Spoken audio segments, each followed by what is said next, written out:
I want to start this video by being radically honest with you, because this topic of healing our nervous systems has been genuinely living in my body these past few weeks.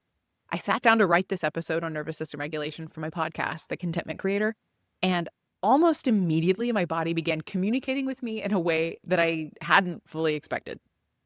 I also want to say that while this video is speaking business owner to business owner, I want you to know that everyone watching this video will benefit from these strategies.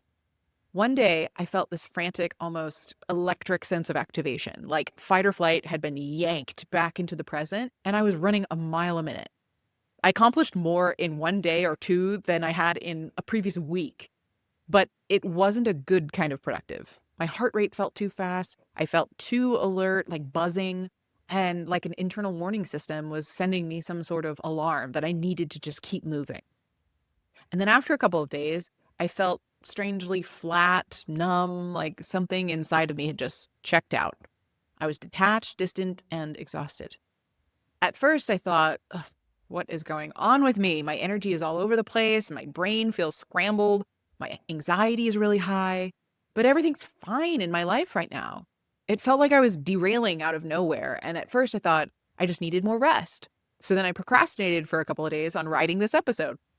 But then I looked at the date. It's March 4th as of writing this, and something clicked for me. 3 years ago, right around this exact time, I was trapped in a very real fight or flight situation. Stuck in the hospital for a month after giving birth to my daughter, dealing with life-threatening preeclampsia, sepsis, and blood clots. I gave birth on February 5th, and I didn't come home until March 5th. Then and there, I realized my nervous system wasn't just activated, it was reliving a real-life survival threat. And here I am, 3 years later, sitting down to talk about regulation.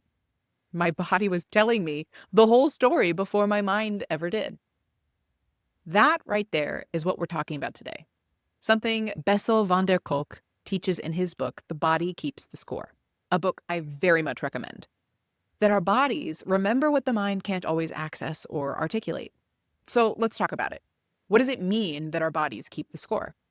In his work, Dr. van der Kolk explains something that feels like a profound gift when you're in the thick of your own nervous system chaos. Trauma doesn't just live in the mind. It lives in the body.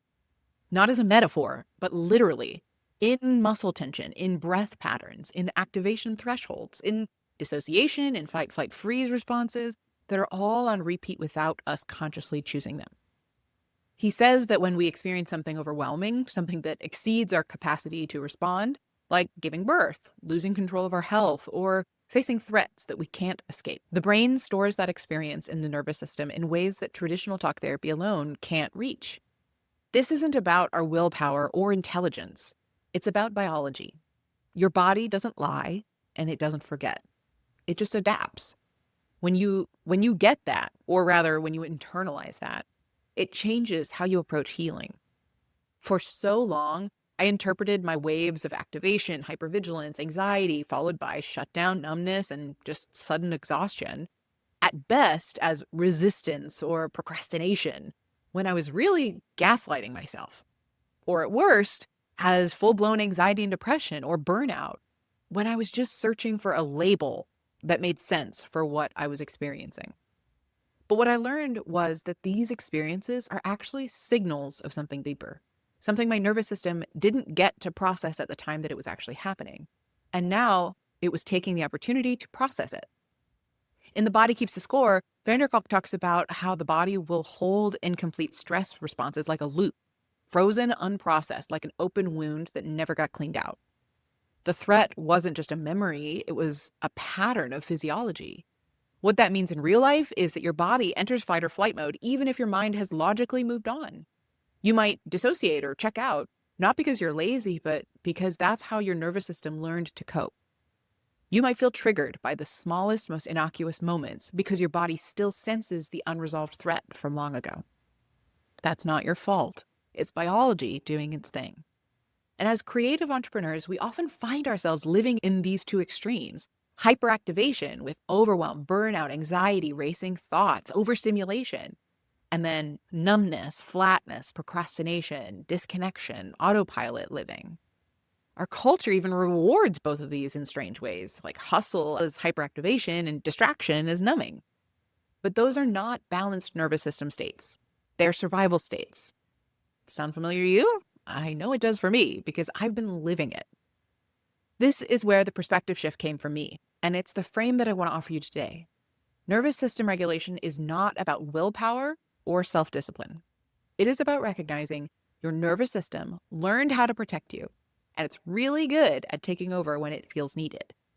It's not trying to sabotage your growth, it's trying to keep you alive. And regulation is not a destination. It's a practice of safety that lives in your body, not just your brain. That safety practice looks like slowing down the nervous system, finding states of felt safety, lengthening exhalations, tracking impulses instead of acting on them immediately, and recognizing when activation patterns belong to the past and not to the present. So, what actually heals the nervous system? If trauma lives in the body, then healing has to involve the body too. This is where the concept of somatic healing comes in. So what is somatic healing, actually? The word somatic simply refers to relating to the body. Somatic healing is the practice of working directly with sensations, movements, and signals of the body to help the nervous system complete stress responses that got stuck during overwhelming experiences. Remember what we talked about earlier. When something intense happens, when our system goes into fight, flight, or freeze, our body mobilizes huge amounts of energy to protect us. But when that response gets interrupted, when we can't fight back, when we can't run away, when we're trapped in a hospital bed or stuck in circumstances we didn't choose, that energy doesn't just disappear. It stays stored in the nervous system. Somatic healing is about gently helping the body release and reorganize that stored survival energy.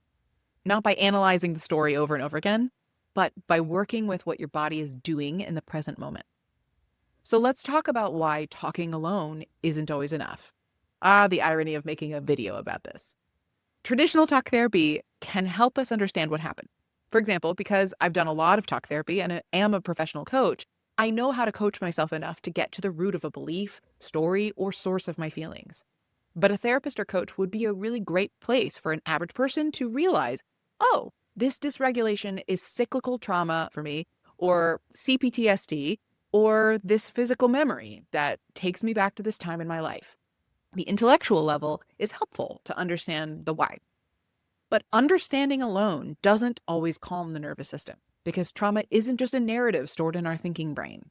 It's a pattern stored in the body and brainstem, the parts of us responsible for survival, which means healing often requires bottom-up practices, not just top-down insight.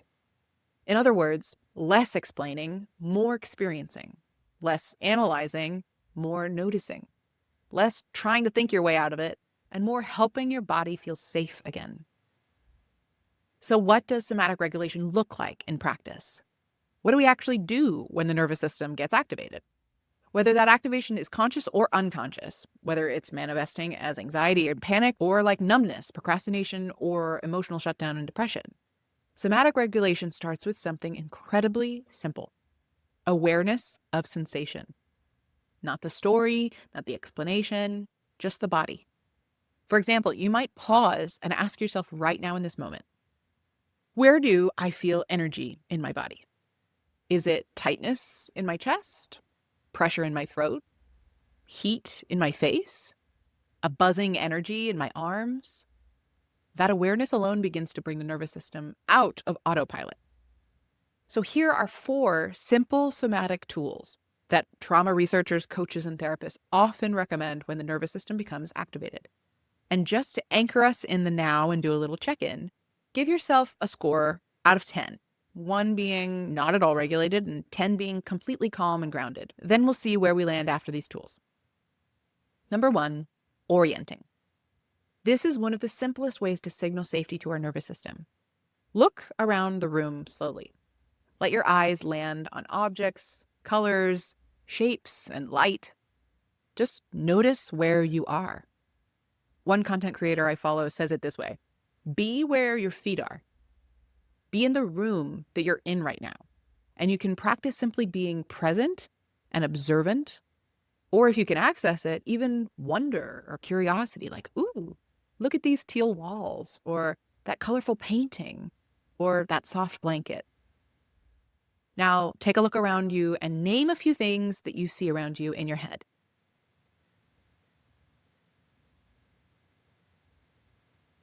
Good. That helps your brain first register, I am not in danger right now. Number 2, lengthening the exhale. When the nervous system is activated, our breathing becomes short and shallow.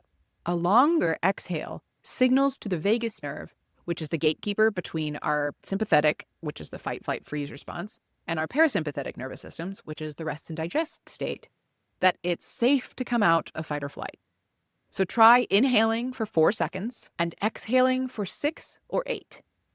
I find even adding a pause between the inhale and exhale drastically calms my nervous system. You may have heard of 4, 7, 8 breaths. That's when you breathe in for 4, hold or suspend your breath for 7, and then exhale slowly for 8 counts. So let's do 3 rounds of that right now and see what happens. Do a mental scan of your body and breath right now. Notice if there's energy or tension. And now let's breathe together. Let's breathe in for 4, 3, 2, 1.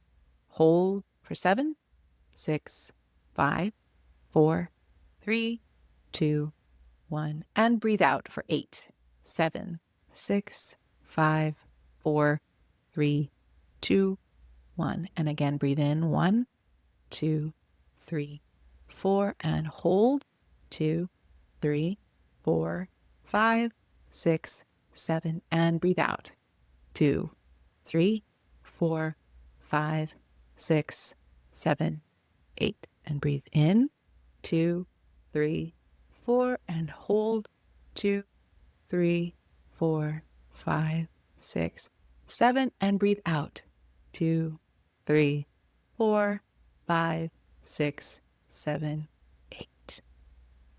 How do you feel now? Notice the shifts.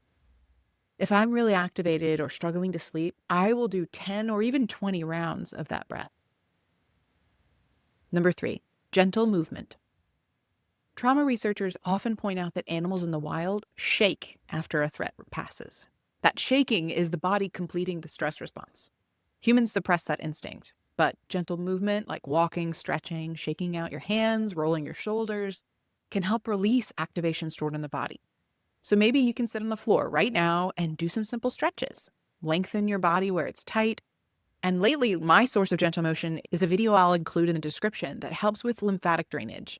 This 10-minute video helps me drain any trapped fluid and improve my circulation and flexibility. Number 4, grounding through sensation. Sometimes the most powerful reset is simply feeling something real. Your feet pressing into the floor or the grass, your back against the chair or butt in the seat, holding something warm or soft in your hands. Those sensations bring the nervous system back to the present moment, which removes the need to anticipate danger. All right, let's check back in with our bodies now. So on a scale of 1 to 10, where are you now? I started at about a 4 out of 10. And in just these few minutes of doing these exercises with you, I'd say I'm at like a 6.5 or 7 out of 10. That's pretty remarkable when you consider how simple and fast it was to take those steps. It's like that saying, slow down to speed up. Slowing things way down for those few minutes is going to make everything I accomplish today move that much more efficiently because my nervous system knows that I'm safe. I hope just taking those 4 simple steps together helped you get into your body, experience a deeper sense of regulation or groundedness, and inspired you to integrate these practices throughout your day-to-day and every day. So please comment below, how big a leap did you make in those couple of minutes on the scale from 1 to 10? Save this video for next time your brain thinks it's wrestling a tiger. And I'll be right here when you need it. And with that, we have come to the end of today's episode of the Contentment Creator Podcast, where we covered regulating our nervous systems and how that impacts our personal healing, our businesses, and our marriage. Whether you caught the whole episode or one of our segments, either way, thank you for making it all the way to the end. Join me in my mission to turn a world full of content creators into a world of contentment creators.